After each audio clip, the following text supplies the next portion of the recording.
Howdy my totally as always tubular gamers, and we're back with another ranking video, and today we're going to be ranking some more SpongeBob games. A lot of people really like that last SpongeBob ranking I made, and so I thought I'd do another.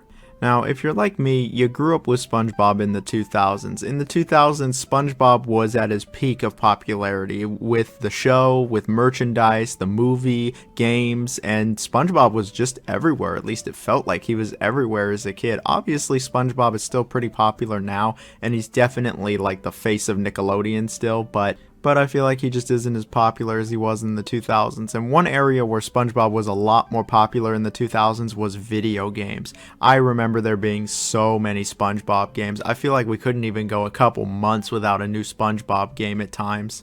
There were games for every platform, not only the home consoles, but the handheld consoles, the computer, and plug-in plays, educational games. There was SpongeBob games on everything. And maybe I'm just nostalgic, but I really think the 2000s is like the golden era of SpongeBob games. We get nowhere near as many SpongeBob games, let alone good SpongeBob games nowadays, outside of the Cosmic Shake, which is a great game. And so I thought I would rank every single SpongeBob game from the 2000s. I played a lot of these when I was a kid. Most of them I played when I was a kid, but there were a handful that I had not played until I was making this video. There were a couple I'd never even heard of. But the real question is, how do they all stack up to each other? What does the list look like, worst to best SpongeBob games? Before we get started, I'm going to put a couple ground rules out so I don't get a bazillion comments saying I missed this game, that game. We're not going to be ranking educational games here. Look, do you really want me to put the SpongeBob educational games? They're not going to be very high. SpongeBob typing, though, that is how I learned how to type, and that game goes hard. We're not going to be including any plug-and-play games, as I don't really have any way to play them unless I go get the plug-and-play itself, and I'm not going to go do that. We're also not going to be looking at any early cell phone games, and we're not going to be looking at any browser games. I know there were tons of SpongeBob browser games in the 2000s. Trust me, I played a bunch of them, but I'm pretty sure most of them are lost to time now. I have no idea how to play them. That includes Bigfish games. The game needs to have been released in some kind of storefront.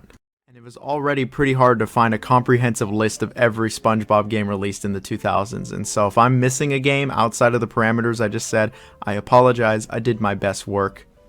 Also, no general Nicktoons games. We're looking at exclusively SpongeBob here. It also probably goes without saying, but I'll say it anyway, the game had to have released from the year 2000 to 2009 to be on this list. I will also be including every version of every SpongeBob game from the 2000s. A couple of them are going to be bunched up like the Game Boy Advance games, bear with me here, and I think that just about covers all the rules. So it's like, okay, well, what games are you going to cover? There's still a ton of games to talk about when it comes to SpongeBob in the 2000s, trust me. And so we're going to be looking at them worst to best, how they all stack up against each other, how have they aged, are they still fun, are they true to SpongeBob? Like, share, comment, sub, let me know your favorites down below. Let's just get right into it. What do I think is the worst SpongeBob game of the 2000s? SpongeBob 3D Obstacle Odyssey is not only the worst SpongeBob game of the 2000s, but it is one of the worst SpongeBob games, period. I kind of forgot this game even existed. I actually did play it as a kid. I remember having to order it from Nickelodeon's website and being very disappointed playing it on my dad's computer when I was a child. And looking back, this game is awful. Like, this game is just terrible. This game is also straight nightmare fuel also. Like, I don't know how I didn't get like bad dreams from this game. It is a very, very basic 3D platformer where it seems almost like Monkey Ball, where you just kind of go from point A to B and go through the obstacle course. And it's just so eerie. Like, SpongeBob and Patrick look very scary. Their 3D models are just bad. It reminds me of when SpongeBob first goes to Sandy's treehouse and doesn't have any water.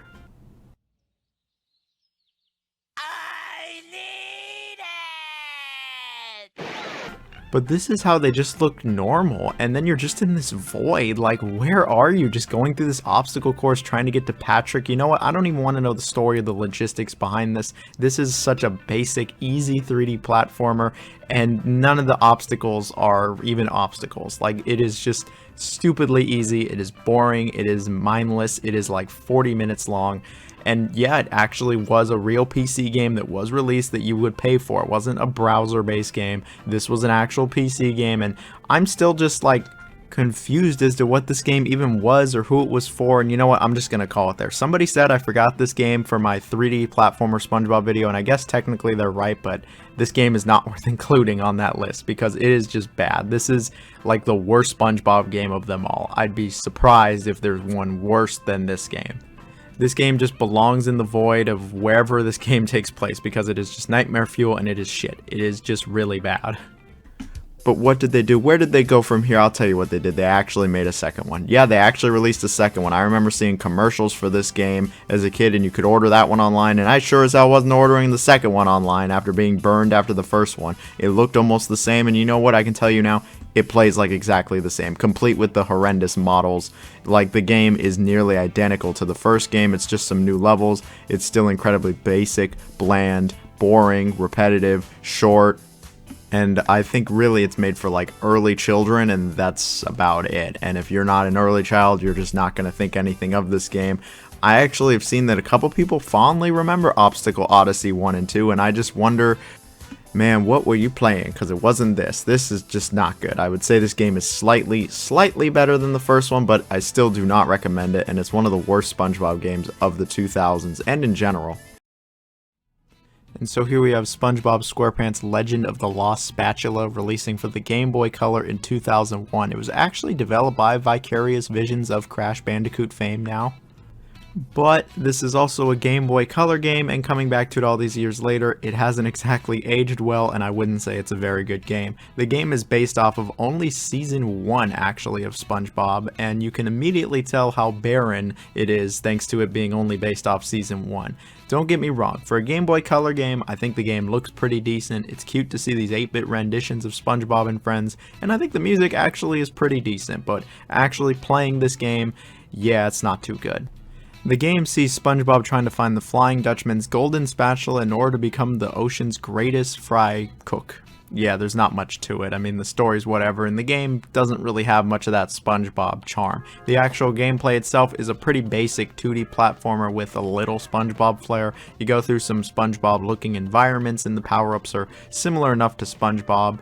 It looks like they at least had the source material of what SpongeBob is, but this isn't exactly brimming with content or SpongeBob references. There's really not all that much to this game, and if you love SpongeBob, you might recognize a few things here and there, and a few references maybe, but there really just isn't a lot going on here. The game is a very basic 2D platformer. It's not really exciting, engaging. The hit detection is kind of whack. The level design is very basic. It's mostly just flat.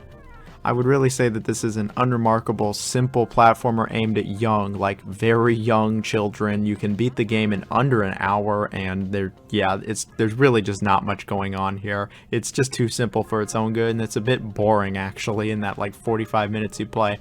I don't recommend this game. It's funny to see the Vicarious Visions making a SpongeBob game in 2001, but yeah, no, it's just not worth playing.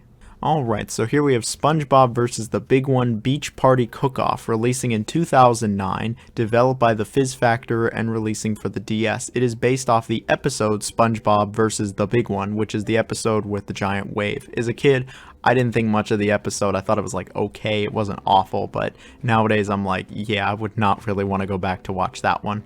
This game, though, I definitely didn't want to go back to this one because this game is not very good. What this game is really is a Cooking Mama game. If you've never played Cooking Mama, you know, it's really what the title implies. It's a very gimmicky game where you cook a bunch of food.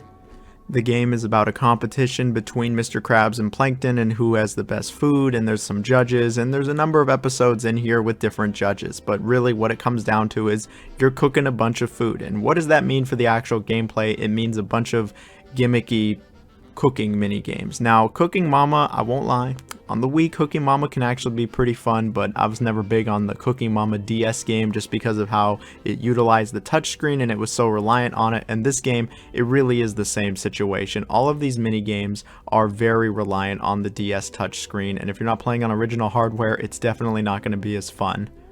In fact, even if you are playing on original hardware, I still don't think this is going to be very fun. This is just incredibly basic and there's really not a lot to it. A lot of these involve the same motions you're making over and over, and you're just cooking food. I wouldn't even really say there's much of a SpongeBob flair here. It's like cartoony, so I guess there's that, but I didn't really care for the food you were making in this game. I didn't care for the mini games. I certainly didn't care for the gimmicky touchscreen and controls, and I just found this game to be honestly repetitive, really quick, and just kind of boring.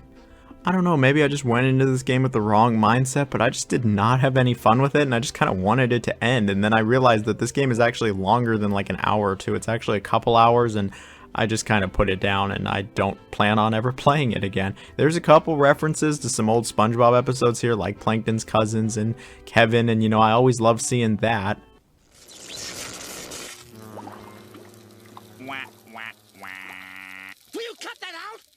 But I don't think even the most diehard of SpongeBob fans are gonna like this game, and I just don't think it's worth playing. Alright, so here we have SpongeBob Nighty Nightmare, which is basically the PC version of Creature from the Krusty Krab, and it does follow a lot of similar beats, but it is different enough that it is its own game. The story's pretty much the same, where it's just some dreams SpongeBob, Patrick, and Plankton have, only it's a little different here. They have a good dream and a bad dream, and I'm gonna just say, if you thought like Creature from the Krusty Krab was a little cursed or a little nightmare-inducing, this game is much more nightmare-inducing. What is up with SpongeBob and just nightmare fuel? Like, some of these are just creepy, and you read the comments on like some of the videos for this game, and they just talk about how as a kid they were scared. I'm sure as hell glad I didn't play this game as a kid. I would have been scared. Like, the graphics and how the characters look and the sound design is just, ugh, like, I don't like it at all. It's just creepy. Why is it so weird? Why can't it just be fun like most SpongeBob episodes? But no, what we have here is a pretty creepy, standard, I guess, kind of mini-game collection. I don't really know what else to call it. Just like Creature from the Krusty Krab, there's a number of different gameplay styles here. You play as SpongeBob, Patrick, Plankton. SpongeBob starts in the car like the home console version, but this gameplay is totally different. It is not very enjoyable, and you slowly move around this map, destroying stuff and just trying to get through it. The other level he has, the bad dream, is where he's just trying to get out of this jellyfish ship as the jellyfish are trying to take over. It's not exactly fun, and I'd say this is relatively boring. Patrick still is the superhero. The first one, he's fighting a bunch of Patricks, and then the second level, this shit is just creepy. I don't even really know what to make of this. His gameplay is even more basic than it was in the home console version, and I didn't find this particularly fun either. Plankton's good dream is where he's destroying Bikini Bottom, and this is probably the most fun I have with the game, and I wouldn't even say this is very good either, and the home console version really is so much better. His bad dream is where he's little again and he has to fight off a bunch of creatures, and he has a bunch of other plankton helping him out as well. I didn't think any of these gameplay styles were really engaging, fun, or meaningful. They all feel very underdeveloped, undercooked. They don't really have much to them. They're just incredibly basic, and then the game's over before you know it. It's maybe an hour, hour and a half, and I'm glad that it's not very long because I just was not really enjoying my time with this. I don't even really like the main Creature from the Krusty Krab game very much, but that game at least has some merit. I don't really find much of anything with this game. There's just not much here, let alone anything really good. Should you play it nowadays? For the sake of your own mental health, I think you should just stay away and try to never think about this game again, because it really is some of the most cursed shit I've ever seen of SpongeBob. And so here we have SpongeBob SquarePants Underpants Slam, developed by Blitz Arcade and released on Xbox 360 in 2007. It was actually re-released though by THQ Nordic on Xbox One. Honestly, I never really saw much with this game back in the 2000s. Nowadays, I really don't see much with it, and I have no idea why they even bothered re-releasing it, because it's just not worth playing. The story is about King Neptune's underwear spreading across the ocean, and then he calls upon SpongeBob, Patrick, Mr. Krabs, Plankton, and Sandy to collect the lost underwear. Yeah, that's really the story. Pretty stupid. The gameplay is like a 2D platformer where you just get dropped into these levels and you gotta just collect underwear. That's literally it. There's really not much to this game. It's super basic. None of these levels are well designed like at all. They just feel like a bunch of platforms were just kind of randomly placed in a 2D environment and you just collect stuff. Like, it really does feel like it was just randomly placed, and the underwear is just randomly placed as well. The gameplay loop, you've seen it all in like 1 minute. I'm not even kidding. There's really not much here. Like, There's 9 levels. It takes maybe 30-40 minutes to go through them all. If you want to do it as every character, it'll take you like 2-3 hours. The game was released as a $10 Xbox Live Arcade game. I wasn't exactly expecting much, but this is just not good. It's not engaging, there's no real challenge, there's not really any real obstacles outside of some jellyfish. You can play the game in multiplayer, maybe it's way more fun in multiplayer. I sure as hell could never get anybody to play with me, and I doubt I ever will, because it just doesn't look fun, and it's not fun. It's just not really a good game. There's some SpongeBob music thrown in here, but there's really not any references to the show outside of maybe an environment or the music or the characters themselves, which don't look very good either. This game is just very mediocre, very aggressively mediocre. And you know, I'm glad that it wasn't totally lost to time, because game preservation is important even for the bad games, but do not play. Just avoid it. And so here we have SpongeBob the Yellow Avenger, releasing initially for the DS in 2005 and then the PSP in 2006. I saw this game all the time as a kid. I saw friends playing it, I saw it at Target and other stores, but I actually had never ever touched this game, at least before this video. And you know, I gotta say, ugh. So the story is about SpongeBob messing around with Mermaid Man's stuff, and he accidentally puts the dirty bubble into a washing machine with the belt, causing him to split into countless dirty bubbles. SpongeBob then has to stop other villains like Man Ray, the Sinister Slug, Jumbo Shrimp, the Atomic Flounder, and, you know, the dirty bubble.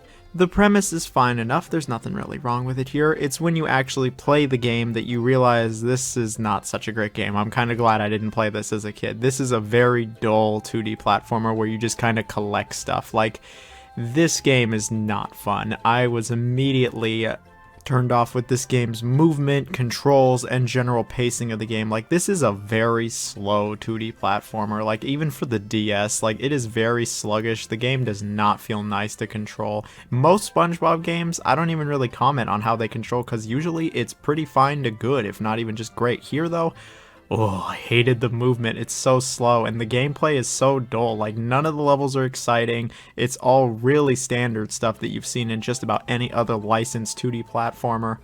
The objectives are just not fun. Fighting these enemies is not fun. Why are you helping out so many people in Bikini Bottom? It's like random stuff. Aren't we supposed to be stopping like Man Ray? Why are we delivering food? Like, what is even going? I don't know what the objectives. I just don't really know with this game. I was not having any fun with it. I didn't finish it, and I have no plans to, because I was like, wow, this is not very good. You know, at least the graphics are a little charming. The music seems pretty alright, but this is just not an experience I would recommend. I also know that apparently there's a bit of backtracking here, and you know what? I'm done. I'm done with this one. I do not recommend it. If you have fun memories with it as a kid and I just crapped all over them, I apologize, but not really. I didn't like the game, and I don't recommend anybody else try it. Alright, and so here we got SpongeBob Battle for Bikini Bottom, but it's not the version you think. We have SpongeBob Battle for Bikini Bottom on PC. Now, the PC version is very, and I mean very different from the home console version. And you know, I played this game a bunch as a kid, and I really do have a ton of nostalgia. Like, I really do. But looking back, I can't really say this game was all that good. The game follows the same basic plot as the home console version, where Plankton's robots take over and SpongeBob's gotta save his friends in the town. The game also reuses many assets from other SpongeBob PC games. It even uses the same music, but what this game really is a minigame collection, a very basic minigame collection, where you get to do a variety of different things, sometimes as SpongeBob, sometimes as SpongeBob's friends. You play trivia way too many times. In fact, to rescue every friend, you actually do have to play trivia, and these questions are really, really easy. Even as a kid, I thought they were really easy. And then when you're playing as SpongeBob's friends, this gameplay, it's not exactly the most exciting. Like when you're Patrick, you go bowling against the robots. The bowling mechanics are suspicious at best. When you're Gary, you get to play Snake. When you're Mr. Krabs, you're kind of just running around collecting money. And you get into some fights, which is pretty funny. When you're Squidward, you're just like kind of climbing down and doing some basic platforming. And when you're Sandy, you're just kind of wrangling stuff at the chum bucket. Again, none of the gameplay is all that exciting. None of it's deep. It's all very, very surface level and clearly made for young children, which I was when I played this game. But looking back again, it's like, okay, none of these mini games are actually all that good. I mean, they control fine and they play fine, but they just don't have a lot going on. And the game is like 2 hours and then you're done. And it's like, what did you really get from those 2 hours? You got some really basic mini games, some decent music, and a generally unfulfilling experience that makes you want to just play really any other version of Battle for Bikini Bottom. It really pains me to have this game so low on the list because I do have so many fun memories with it, but when you compare all these games, yeah, it's not even close. I feel like I'm reaching by having it even this high on the list. And I'm willing to bet that if I didn't have so much nostalgia with it, it wouldn't even be this high on the list. So maybe just chalk it up to nostalgia why it's even this high, but I don't think anybody should play it nowadays. The music though, I'm going to say it again, the music does slap. And so here we have SpongeBob Operation Krabby Patty releasing in 2001 for the PC. Just like Battle for Bikini Bottom PC, I actually have a ton of fun memories with this game. I played this game all the time as a kid on my dad's computer. I remember getting it in like 2001, 2002. I was a young child and I actually still had the disc for the longest time. I'm pretty sure after moving though I lost the disc, but it's not like this game worked on any modern computer anyway. This thing probably works only on like Windows XP. And looking back, you know, this game isn't great and it's also about as shallow as Battle for Bikini Bottom on PC, but my love and nostalgia for this game is going to carry it far. What is it? It's another minigame collection really. I say collection, but there's actually only 5 minigames and you play through the game twice, basically depending on what side of the bed you wake up on. The story's pretty simple. It's just about Plankton, just being Plankton, being kind of, you know, an asshole, stealing the Krabby Patty formula or kidnapping SpongeBob's pet snail Gary, and it's up to them to stop Plankton. The gameplay is pretty simple, like, yeah. These are very simplistic, basic mini games that you play. Basically, all of them are similar in the sense that you just kind of walk around with the mouse and collect things. Like, that's really what all of these mini games are. You do it as a couple different characters, but it never gets much more complicated than that. I will say, though, the game does have pretty nice music. It had nice graphics for the time, and it does have a certain charm to it. Maybe it's just my nostalgia, but I still do like this game. It isn't engaging, it's not fulfilling, and it's not going to last you more than an hour and a half, but it's still a fun little time and a little trip down memory lane. If you can even play this game though nowadays, I don't know. Maybe there's some fix that makes it work on modern computers, but I really doubt it. This game also has like the weirdest cutscene of like any SpongeBob game. Okay, SpongeBob, now what? Huh? Hey, Squidward, why do you sound like Patrick? Because it's really me. Huh? Hey, Patrick, why do you sound like Willy the Anchovy? Because it's really me! Huh? Now I'm really confused. You look like Willy, but sound like Squidward. How did I get surrounded by such losers? Yikes!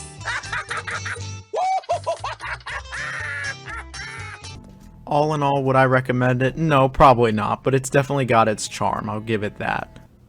So here we have SpongeBob Truth or Square releasing in 2009. This was also developed by Heavy Iron Studios. This was to coincide with the episode of the same name, and I don't remember liking the episode too much. And so for this game to get its own video game and its own 3D platformer SpongeBob game, I was like, huh. I never tried this game until I was about to make this video. And coming back all these years later, yeah, this is nothing special at all. This feels really just kind of cobbled together, undercooked, and quite mediocre. The story sees SpongeBob going through a bunch of his memories to try to figure out where he put the Krabby Patty formula. I mean, it seems like a fine enough premise. You get to go through some of the old episodes, but these don't feel like the old episodes. Like, the beginning cutscene feels like the old episode, and then the level itself, even the location itself, is nothing at all to do with the episode. Like, it just feels like, again, it was just kind of slapped together and was like, yeah, remember this episode? It's this level now, and it's like, this has nothing to do with the level at all. And along the way, you platform and beat up enemies, more robots that are here for just some reason. It has to do with Plankton going into SpongeBob's memories, I guess. I'm not even totally sure. Anyway, yeah, it's a basic 3D platformer. This is more basic than really any of the other Heavy Iron Studios platformers. The level design is just really not there. I thought it was incredibly subpar and it just didn't excite me or intrigue me or even keep me all that engaged. The combat is really the same story. You just kind of spam the same move over and over and over, maybe 2 moves, and that's really it. There's not even as much depth as there was in Battle for Bikini Bottom, which didn't have a lot to begin with anyway. There's just not really much variety here when it comes to the environments, enemies, platforming, or really anything. You collect a bunch of these happy tokens. SpongeBob wants to be happy, and this game just feels like incredibly rushed, and it just feels like they pushed it out the door immediately for this episode without even being done with the like planning phases, because it just reuses a bunch of stuff from the old SpongeBob games. Like there's almost, if not any, original music in this game. It uses all the music from the movie game and Battle for Bikini Bottom, and I love that music, but it's just totally out of place here. The presentation is nothing special. This was a 360 game, and it looks not even like any better really than Battle for Bikini Bottom. And again, it just really didn't do anything to interest me. Like, I just felt nothing while I was playing this. It was underwhelming. The power-ups are nothing special at all. The level design's nothing special. The gameplay itself is just, it's not like broken, it's not awful, but it just doesn't do anything really good either. It's just kind of there, and it's not even fun. That's the biggest thing. It's just not even fun, and again, with the shoddy presentation and just weird music, no. This is just not worth playing at all. I finished it in maybe 2.5 hours also, so I was like, this isn't even a long game either. What a waste of $5 honestly on Xbox Live. And yeah, no, it's not worth playing. It's not horrible, it's not broken, it's not terrible, but it's not good. It's just not good. And so here we have SpongeBob SquarePants Super Sponge, developed by Climax and releasing on the PS1 and GBA in 2001. Both versions seem to be basically the same though. They at the very least got the same story, which is where it's Patrick's birthday and SpongeBob wants to get him the best present ever, a photo signed by his favorite superheroes, Mermaid Man and Barnacle Boy. But the heroes, they don't give a crap about SpongeBob, and they send him on a bunch of meaningless tasks to go collect stuff to try to get rid of him, and of course it doesn't work. The game is a 2.5D collectathon where you just kind of go through these many levels just collecting usually something for Barnacle Boy. The game has a bunch of spatulas you can collect as well, which basically work the same as rings in a Sonic game. The levels are pretty linear, but they're not totally linear since you are looking for stuff in these levels. There's a number of enemies, and there's even bosses that show up here as well. You interact with a number of SpongeBob characters. There's some power-ups here and there that are some references to the show, like the Reef Blower. But for the most part, you really just are platforming. It mostly is a left to right or right to left platformer that is relatively flat. I'd say the level design is fine enough, but it certainly doesn't excel in anything.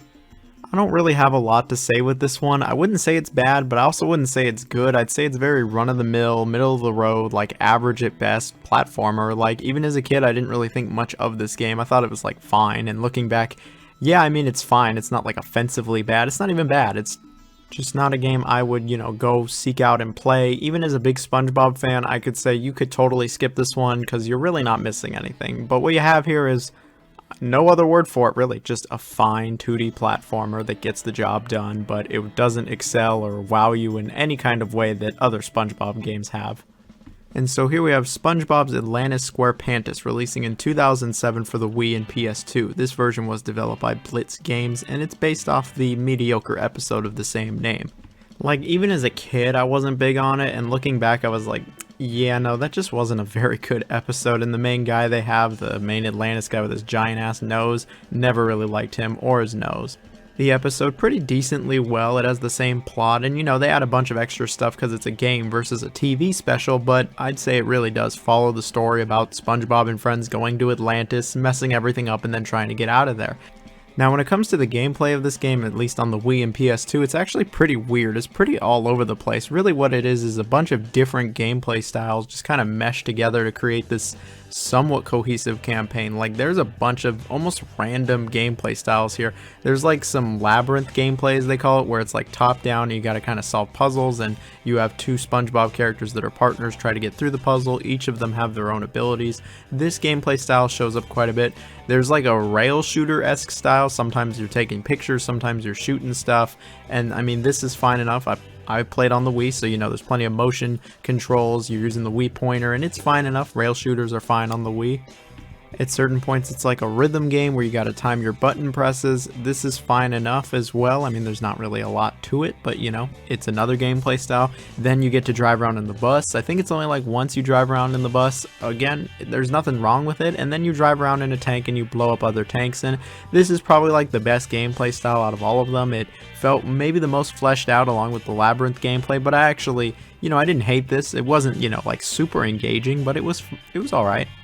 I don't think any of these gameplay styles are particularly bad, but I wouldn't say any of them are all that good either. Most of them aren't exactly the most fleshed out. The game really isn't long enough for them to be fleshed out. The game's maybe like 3 hours, and so you just kind of jump through a bunch of different gameplay styles, and by the time you really get acquainted with one of them, you'd go on to the next gameplay style. And nothing ever felt all that cohesive, and I mean, none of these are like bad to the point where I'm like, oh, this sucks, this game's not fun, but I didn't find myself exactly loving any of these gameplay styles either. This is another kind of middle of the road game for me. I feel like if I was playing it on PS2 I might like it a little bit more since there's no motion controls, but also those rail shooter parts are probably worse too, so like I don't really know with this game. Like, some people online seem to really hate it and some people actually think it's pretty decent. I'm kind of in the middle. I just don't really know with this game. Should you play it? I mean, if you love the episode, go ahead and try it. Otherwise, you could definitely skip this one.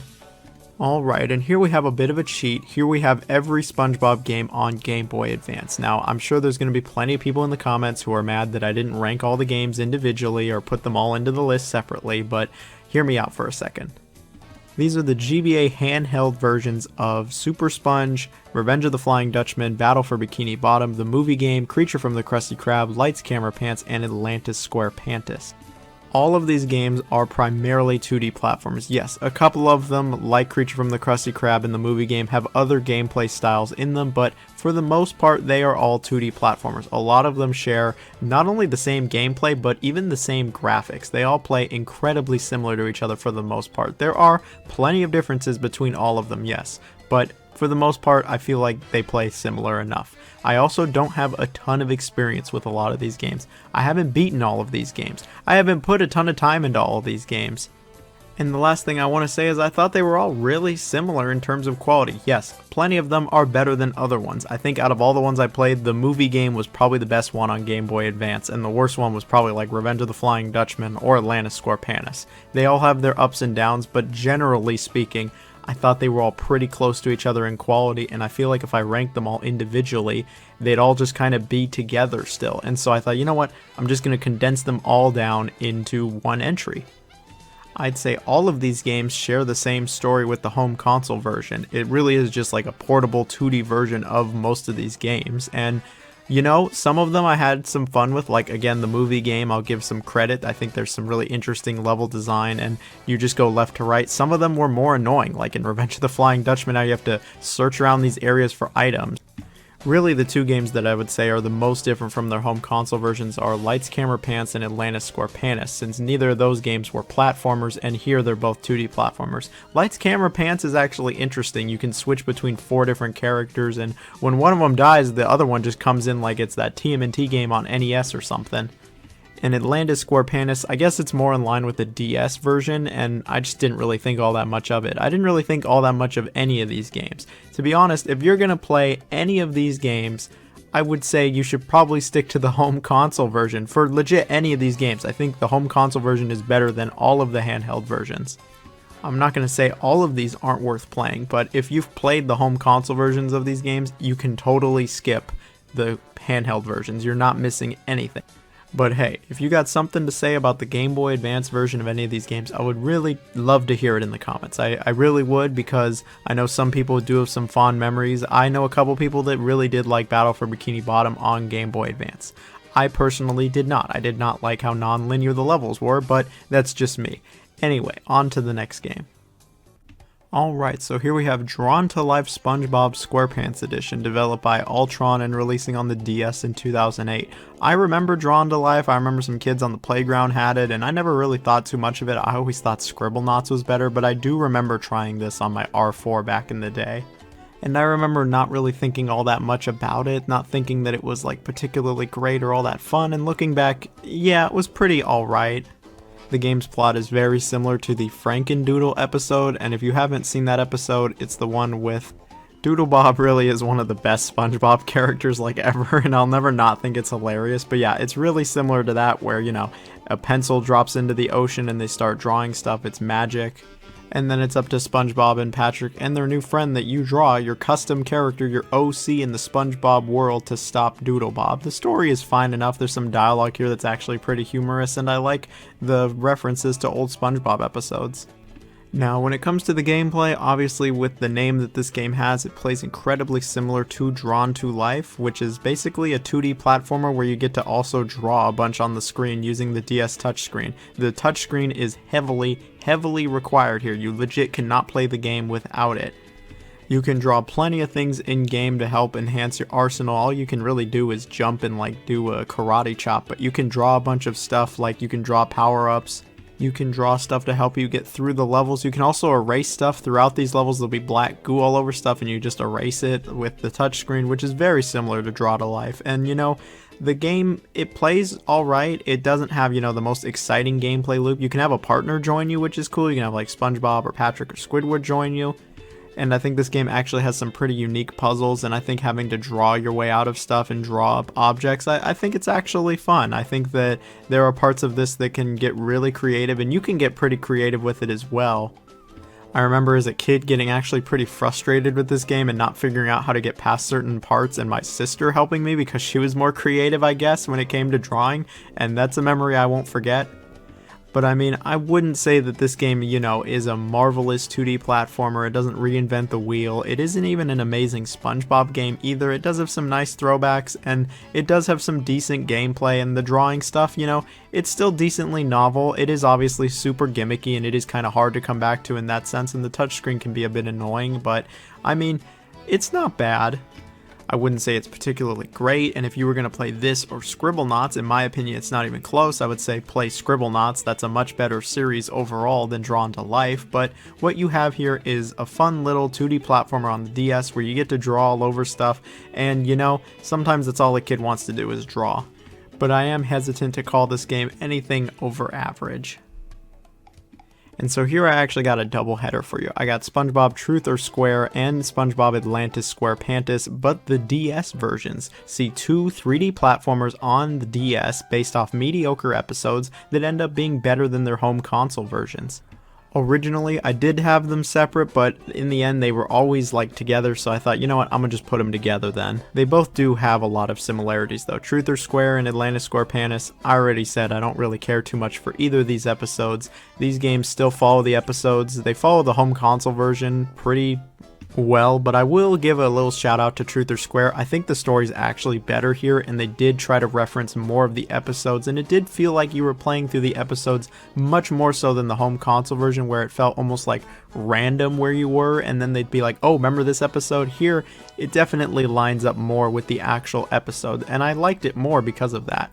The actual gameplay for both of these is rather similar. They're both quite simple 3D platformers, but they actually do have a lot of merit to them. These levels actually can be even a little engaging, which is better than anything I can say for the home console versions. And you know what? I found myself actually having a little bit of fun here. Atlantis SquarePants has this like team up mechanic, but Truth or Square, it's more or less the same when it comes to its gameplay, you know, versus the home console version, but I genuinely do think the levels are not only better designed, but the game is just much more fun, and it actually was a bit more of a fulfilling experience. You know, in my first SpongeBob ranking video, I kind of wrote off the DS versions of Atlantis SquarePants and Truth or Square, and some people gave me some flack for it, but after actually trying these, I can kind of see why. These are actually decent games. These are better than the home console versions, which, when does that ever happen?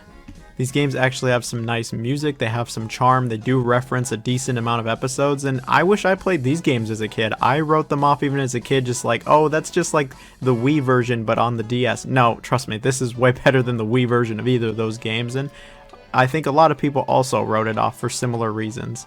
This duology might be the most underrated SpongeBob games on this list, and should you play them? Yes, I actually think they are worth playing. I think they're worth playing over the console versions, and if you like SpongeBob, I think you should totally try it. They aren't super gimmicky either with the touchscreen or DS mechanics. Yeah, there is some touchscreen stuff and some microphone stuff here or there, but for the most part, they're actually just good 3D platformers on the DS, something pretty hard to come by. And so here we have SpongeBob Creature from the Krusty Krab, releasing in 2006 for all the major consoles at the time. Now this game is really weird. It is a number of games put together basically. I always saw it as a kid, I even played it as a kid, but I didn't buy it until way later in life to see what the hype was all about, and really, yeah, it wasn't as good as I was hoping it would be. The game is about dreams. It's about SpongeBob, Patrick, and Plankton having dreams, and it's some really wacky times. SpongeBob's dream is that his bed turns into a hot rod, and so there's a bunch of races that need to be done, and some 3D platforming. Patrick's is that he's a superhero in a comic book world, and so it's a bit of a brawler, and also it looks all cel-shaded. Plankton's is a bit more interesting, where at first he's getting chased by a giant Krabby Patty in a 2D platformer, and then eventually he becomes giant and starts destroying everything, and then SpongeBob and Patrick have to take him out. The story of the game was fine enough. It is a bit weird, but it does have some nice throwbacks to older SpongeBob episodes, like when Plankton's huge, which I do like.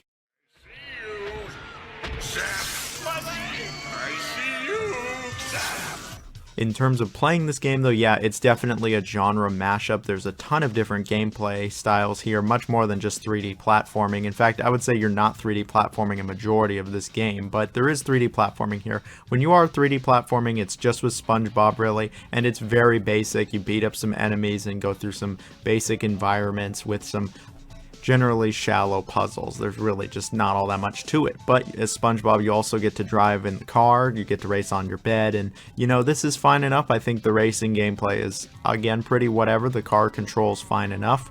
When you're Patrick, it's the beat 'em up, and the beat 'em up stuff is actually pretty decently fun. It's pretty mindless, pretty simple, but I thought it was fun enough, and there's a little bit of platforming here. And when you're Plankton, that's probably when the game's at its best. The 2D platformer stuff, I think it's pretty decent for what it is. It doesn't go on too long. This game doesn't really go on too long, but when you're giant Plankton destroying everything, this was the most fun I had with the game. This is when I actually digged it, and I thought it was pretty fun. When you're SpongeBob trying to take Plankton out, it's pretty fine enough too, but this game doesn't do anything amazing. It doesn't do anything awful, but it just kind of is there.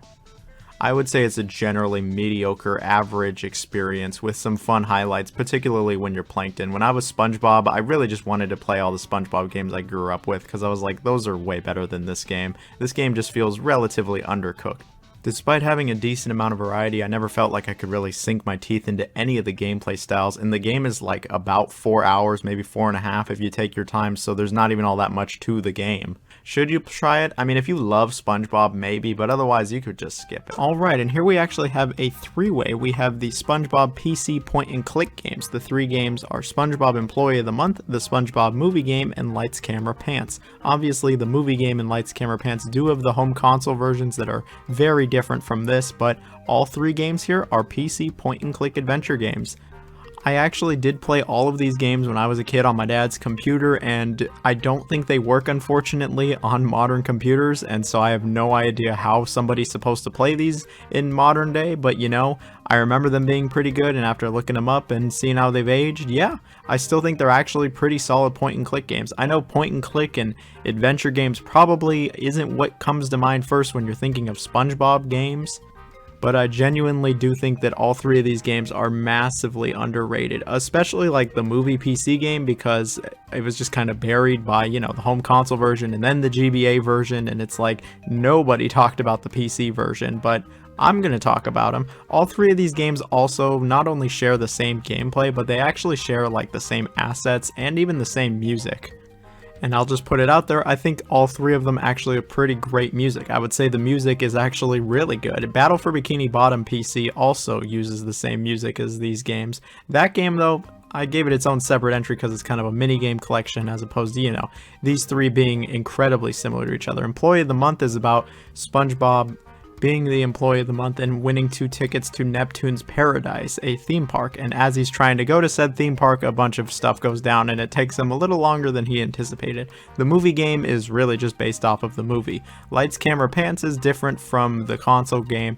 Instead of you trying to become the star, you actually have to try to get a bunch of actors to join the movie.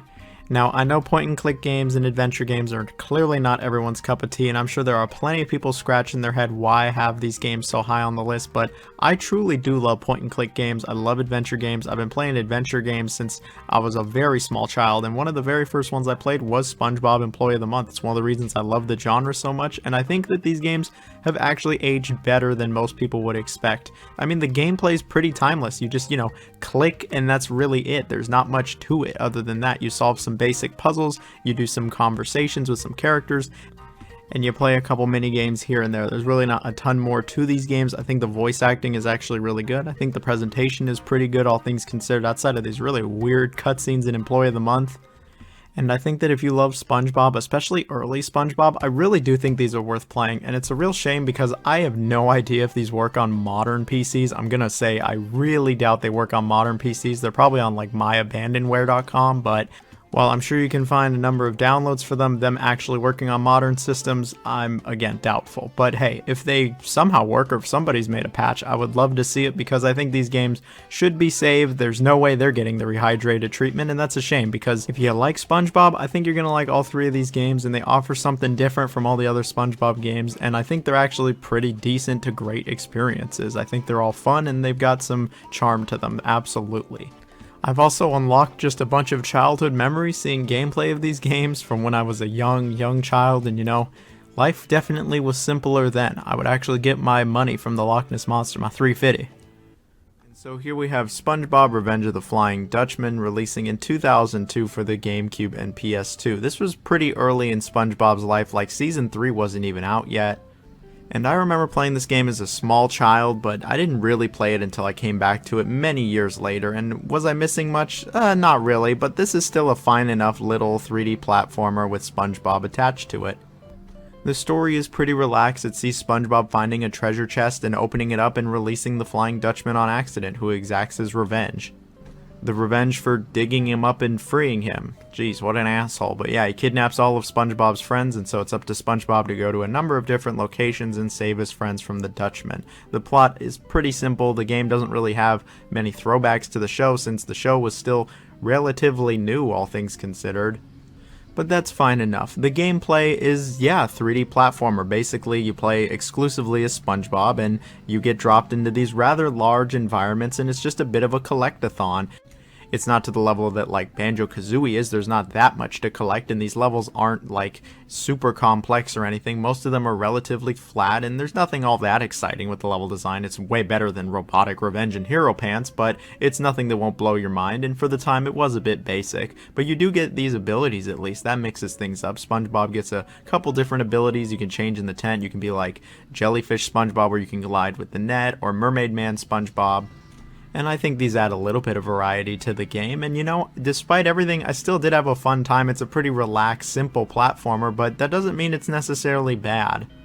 Sure, not all the tasks you get are the most exciting, but I think the game is still more than competent enough, and I think it does have some fun parts to it. It is pretty charming still all these years later. The presentation, it's okay. Some of the character models like Patrick just look freaking weird and cursed as hell, but I mean, it's fine enough. I'd say the best thing about this game is the music. The music actually surprisingly slaps. Like, it's actually pretty good. I still have it like in some of my playlists nowadays. It's so good. I also remember as a kid, at least on PS2, the load times were pretty awful, and I don't really know why. All in all, this is a fine little game. Again, it's not going to blow your mind. I would say it's just slightly above average, but it is still a good game. It does have some charm, and at least respects the SpongeBob license. And I think that if you're an old school SpongeBob fan, maybe you should check this one out. Look, it's not Battle for Bikini Bottom. It's just not. But it is still a fine little game. Alright, and the nostalgia continues. Here we are looking at Lights, Camera, Pants. We're looking at the GameCube, PS2, and Xbox version of it though. I actually remember getting this game for Christmas all the way back in 2005 and being really excited about a new SpongeBob game, and that it was like Mario Party, only without the boards. And all these years later, I still think that when it comes to Mario Party clones and minigame collections, this is actually one of the better ones. I know a lot of people do have a ton of nostalgia for this game, and I really do think that not only is it a bit underrated, but it is one of the best SpongeBob games of all time. The story was actually pretty simple. See, they're making a new Mermaid Man and Barnacle Boy show, and they need to cast a supervillain, so SpongeBob and all of his friends want to be the villain in the show, and The show's producer, Gil Hammerstein, says, okay, whoever wins all these games then gets to be the supervillain. And so SpongeBob and friends compete in a ton of mini games. And yeah, that's what this game is a bunch of mini games. And the mini games, they're a little bit more fleshed out than, say, Mario Party, since there is less of them. But there is still a pretty decent amount of minigames. You are on these minigames longer, there's more to them, and they're all pretty different from each other. And I gotta say, I actually remember having not only a ton of fun as a kid, but I even have had fun when I'm an adult with this game. Like, it genuinely is a good time, and it's great with friends. Like, I remember having all the boys over when we were just kids and playing this game, having some fun, and now we're adults, and you know, the game's still pretty fun. Look, it's not amazing, it's not going to be a Mario Party replacement, it's not even going to be in the GameCube's top 20, 30, maybe even 40 multiplayer games, but it still is a fun time, and it's probably the best SpongeBob multiplayer game ever made. In fact, it is the best SpongeBob multiplayer game ever made. I don't think any other SpongeBob multiplayer game has come close to the amount of fun I've had with Lights, Camera, Pants. I gotta say, most of the mini games still pretty good. Some of them, you know, there's some stinkers in there. There's really some Cleveland steamers when it comes to a few of these minigames, but for the most part, it's pretty good. The good to bad ratio is definitely favoring the good here, and I would love to know what people's favorite minigame is from Lights, Camera, Pants. I have always liked the ones in the Krusty Krab, like when you're making the orders. I don't know why. That one was just like always my favorite growing up. Nowadays, it's probably not though.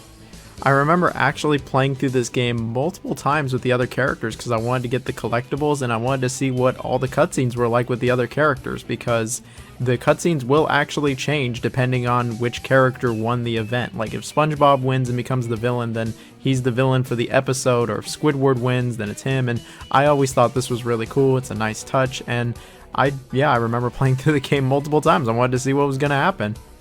I don't know, maybe it's just my nostalgia blinding me, but I really do think that this is actually a pretty solid game. I think it's worth playing if you like SpongeBob. If you're looking for a decent Mario Party substitute on the GameCube, this is a pretty good one. This is probably the best Mario Party substitute on the GameCube.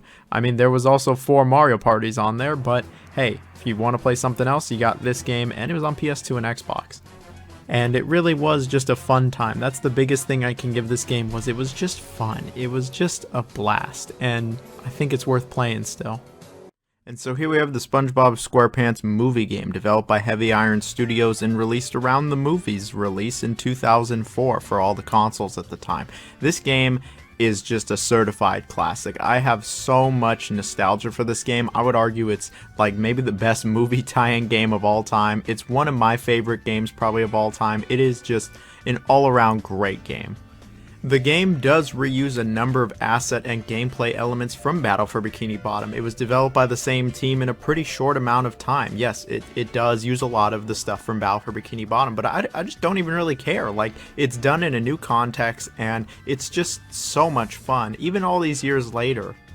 The game follows the plot of the movie, where it's about SpongeBob and Patrick going to Shell City to get Neptune's crown. It's one of my favorite movies of all time. Of course it would be, but I really do love the movie. This game follows the plot pretty decently well. They throw in a bunch of little extra things here because, you know, it's a game, but I think the plot's pretty great.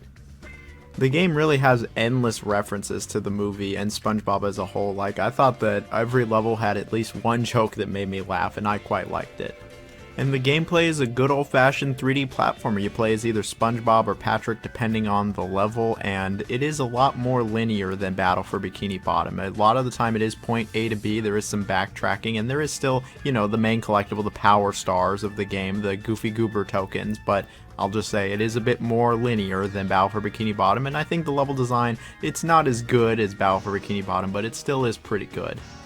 SpongeBob and Patrick have a number of different abilities they get throughout these levels to really mix up the gameplay. I think the platforming is solid enough. There is some enemy encounters. It's fine. It's pretty simple. And I think it's just a grand old time. I think the level design still is able to intrigue and engage you in much better ways than even Revenge of the Flying Dutchman does. There's other levels though where you aren't platforming, like where you're driving in the car. These are always great. And then there's also the slide levels. I've always really liked the slide levels in any 3D SpongeBob game, and I think the slides here are probably the best slides in like the whole series. They're also the most fleshed out, like they're entire levels here rather than a little segment, and these honestly still rock, and the music is great during this. In fact, speaking of the presentation, the game obviously looks very similar to Battle for Bikini Bottom, but it looks fine. The music though, the music is so freaking good in the SpongeBob movie game. It is unbelievable to me how good this music still is. Like, it is just fantastic. It is excellent, superb, banger after banger after banger, just amazing. We'd be here all day if I talked about how great it is, so I'm gonna just move on. Genuinely, I'd say every level is good in this game. There's no bad level. I clearly like some levels more than others, but I really do think all the levels are pretty solid in this game. There's even some boss fights, and the final boss is just epic. And I remember as a kid it was actually really challenging. Nowadays I kind of laugh, but as a kid it was really hard.